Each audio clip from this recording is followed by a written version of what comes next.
Hey everybody, it's Kevin coming from you live Sunday, February 13th from my home office here.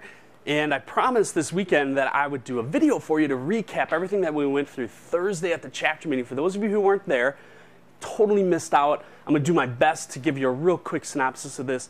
And those of you who were there know how impactful and how powerful the message was. So let's get into it. The first thing is when you're trying to create a referral system in your business, there truly is a formula to it. The first one starts out with, you've got to get into the psychology behind it, right? So when you're meeting with your clients, you're communicating with them, you have to understand, why are they there? Why would they refer you some business? So to start out with, the first one is they want to help someone. A lot of people are very nurturing in nature. And so you have to reinforce to them that by them referring their friends and family, coworkers, whatever the case is going to be, is that they're actually going to help somebody, which is going to make them feel really great and encourage them to get out there and do it. Others is for helping themselves. Some people are really selfish, right? And whether it's a good thing or a bad thing, it just depends. Everybody's in a different place. But, them referring people may help them because they'll get some business out of it. Somebody will make them, be really happy with them, whatever the case is. Or quite frankly, they're just selfish. Like they refer business because of X, right? And so you just have to be able to connect with that, understand it, and give them what they want, right? Because what you're looking for is to find and identify the reasons why people would refer business to you. So you have to get into the psychology behind it. Helping you, some people just want to help you. Believe it or not, they actually do. There's a lot of people who, I always use the example of Norm walking into Cheers. Everybody knows Norm. Well, people tend to want to say, oh, hey, I know Mary, I know Kevin, I know Bill. He owns the place. It gives them a lot of satisfaction. They feel important. It makes them feel special. And so they say, oh, when you go, make sure you mention my name, right? So feed into that. Let them know that they do have that special relationship with you and that they should say that to their people if that's what's really important to them. And then the big thing is having a bigger mission than just one deal, one transaction, one referral. This is where I get into, and I've been talking about this for months now.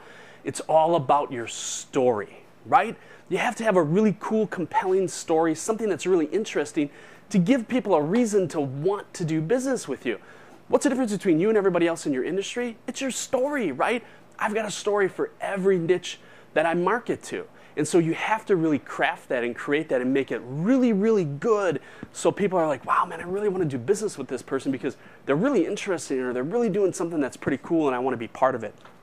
And then the other one is, a lot of people want to brag. They want to say, just like I said before, hey, I know the owner, or a status. Oh yeah, I'm one of his best clients, or I'm one of the highest levels of membership, or I bought the best product that he has, or whatever the case is. Some people, that makes them feel good. And that's okay, right? Whatever it takes for them to want to refer business to you. So the big thing is you have to get into the psychological part of this, the mindset of this, to understand who you're working with and how you can encourage them to get you some referrals. So moving on, conditioning. This is where you have to get people to understand that there actually is a culture, there's an environment within your business where people do refer, right? So you set it up and you say, hey, listen, hey, by the way, Bill, do you know that Mary referred you, right? And she probably gave you some really good reasons why, or whatever the case is. What are the reasons that you're here? Boom, then he tells you. And then you can use that and cement that and say, hey, listen, Bill, if you're open to it, would you mind referring other people who are in the same situation as you that could totally use my service or my product or whatever the case is going to be? And I love the phrase, are you open to? Because you're not, just taking for granted that they will refer. You're actually asking them, very nicely. You're getting permission from them, to be able to send referrals your way, which is really important. You don't want to take that for granted. And so another big one out of it is reciprocity, right? When somebody refers you business, you say, hey, listen, you know what? Tell me a little bit about you. What is it that you do? Who can I connect you with? Being a connector of people is really, really important. We've been talking about networking a ton, right? And that's a big thing is if you can be a connector of people, that'll really take you a long way. But you want to show them that you want to try to help them too. Get them in front of whomever it is that they can do business with, a service provider that they've been totally looking for, or a product or a place to go buy it or whatever the case is, they can get a good deal, something of that. But reciprocity, it's really, really, really huge.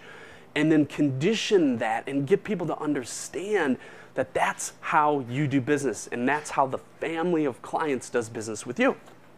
Then we get into ask, right? I did a chapter meeting on sales, and one of the biggest mistakes people make is they forget to ask. Oh my gosh, and it happens the same thing with referrals too.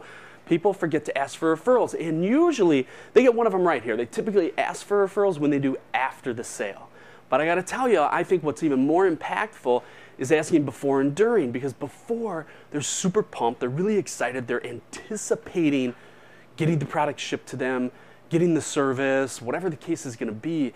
And so before that, it's really heightened and they're really aware of things. And then during the sale too, because it's about to happen, right? It's gonna be really exciting. After the sale, you will get the referrals, especially if you are in constant communication with them. And I'm gonna get on my soapbox like I normally do, which is if you get in the mail to them and you show up with a monthly newsletter mailed in the mailbox to your top 5, 10, 20% of the clients, if you wanna start there and ultimately get it to all your clients, that would be huge. And then email marketing, video, charitable events, whatever the case is, any reason to be in communication with them would be huge, right? But the big thing is after the sale, you know, they start to, the excitement wears off, they've got other things to start worrying about again. So yes, it's important, and yes, it's important to continue communication because it will continue to bring referrals in, but we're really missing out on opportunities if we're not asking referrals before and during the sale. And then the last one here is some strategy, right? You have to have some strategy in regards to how you're gonna get it. Contest. Tom Gallman of G2 Insurance, he runs a yearly contest where whether you give one referral or 100 referrals, your name goes in a hat and you have the opportunity to win $750 in cash. And then he makes a big to-do of it, you know, takes pictures, videos, the whole deal. It's a really cool thing. So can you do that? Make sure that it's legal to do it. It's not in my business, and some others, it probably wouldn't be either. So just think about how can you tie that in. Events.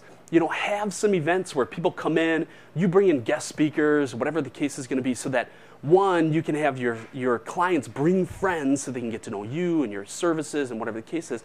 And then it's a really great opportunity to exercise reciprocity, which is where you're referring people to some of these experts that you're bringing in to, you know, do an educational event or whatever. Just one example. Give your people something to talk about. Have some fun, create some personality. Like, give people what they want. They want you, right? So give it to them. Give them something to be excited about. You know, you're doing, like I'm gonna be doing a charitable event and I'm gonna climb the US Bank building, which is crazy. I know it's insane, but I promised Shannon that I would do it, right? Well, I'm gonna do a really cool video to get people to understand what I'm doing, why I'm doing it, how crazy I am for doing it, and it'll be a really cool way for me to, you know, ask for some donations, and I'll send you the video so you can see what I'm doing and figure out how you can copy it and use it yourself in regards to whether you do it at a charity event or figure out how to swipe it and put it into your own business for a way to get referrals, promote an event, or whatever the case is going to be. And then the last one is give them some things to share, right? So, you know, get testimonials, do a case study, a client profile, something so that they can pass it on, whether it be an email or something on Facebook or Twitter if you're tweeting or whatever the case is going to be, or pass it on your newsletter, whatever works, right? Just get it out there and get it done. But you have to do all of these things. You have to do them all at the same time in order to really, truly have a referral business. Otherwise, you're totally leaving it to chance, and we don't want to leave our businesses to chance. Now, figure out something that you're going to do to put in motion for each one of these and then build on it, right? Next one. Second page that I had sent out to you guys, and for those of you there, obviously you had it, but for the people that you should be getting referrals from, current clients, people you're doing business with right now, those are the hottest because they're in the moment, right? Go get them. Past clients. That's where I've built my business, is staying in touch, communicating 60, 80 times a year with regards to different medias, staying in touch with my clients. Sell-through relationships.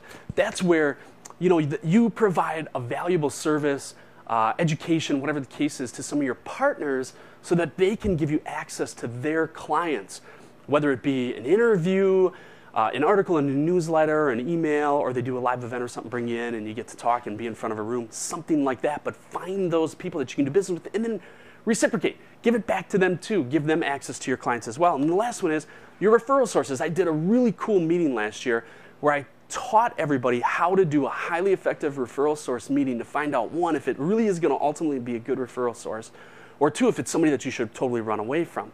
And I'll eventually do that again because I know that people really liked it and we need a refresher on it anyways, but neither here nor there. Now, the last one that I sent out, and I didn't get a chance to get to this at the actual meeting, So I sent it out, and I promised that in the video I would tell you what it is. This is just a really simple way to get your brain moving in regards to what are you going to do for 12 months, and you can use this each year. What's the referral action and the theme behind it? Because it's always fun to have a theme. What's the recurring actions and strategy that you're going to employ to intentionally get referrals? And then what are the major events or other promotions that you're going to put in place to make it happen? We talk about having a marketing calendar. That marketing calendar is huge. Find some opportunities where you can do some really cool, fun stuff. Like Sue Richardson, Dogs in Motion, Shannon and I take Red there to get groomed now. Well, she did this really cool event where she had her friend Stacy come in, and Stacy communicates with animals. It's a crazy thing, a really cool, fun experience, but it got people in the door. It got them to take another product, another service, show up there one more time, and it was so much fun. And it was packed, man. Every time she brings Stacy in, the place is packed with appointments, and it's really, really cool, right? So how can you do something like that to continue to get people to be like, oh my gosh, you got to do business with this individual? So anyways, I had a lot of people who came up to me after the event and said, Kevin, this stuff was great, really overwhelmed. I got a ton of really good ideas, but they wanted more. So what I said that I would do is I said, over the next couple of weeks, I'm going to put together a really intense kind of step-by-step process for everybody to be able to put together their referral formula so they actually have it, right? So I'm going to do a half-day workshop on that. I'll send out the details of it once I have it done and I figure out the date, the time, how many people can come, the whole deal. And then as a bonus for those of you who want to stick around after that half-day event, I'm also going to go in depth of how to create your own story so that you're really compelling, you're really interesting, to give you that next layer and that next level of expertise or personality or whatever the case is going to be, so that you can be different from everybody else in your industry. So have yourself a really great Sunday. Didn't mean to take up a ton of your time, but also look for that next video that I'm going to send out to you, which has to do with me promoting the stair climb that I'm going to do at the US Bank building. I guarantee you that you can figure out a way to swipe that and use it for your own business. But if you're not doing video, start doing video. I am. It's been really amazing. I've gotten a lot of really great feedback from it. So have a great Sunday. We'll talk to you guys real soon.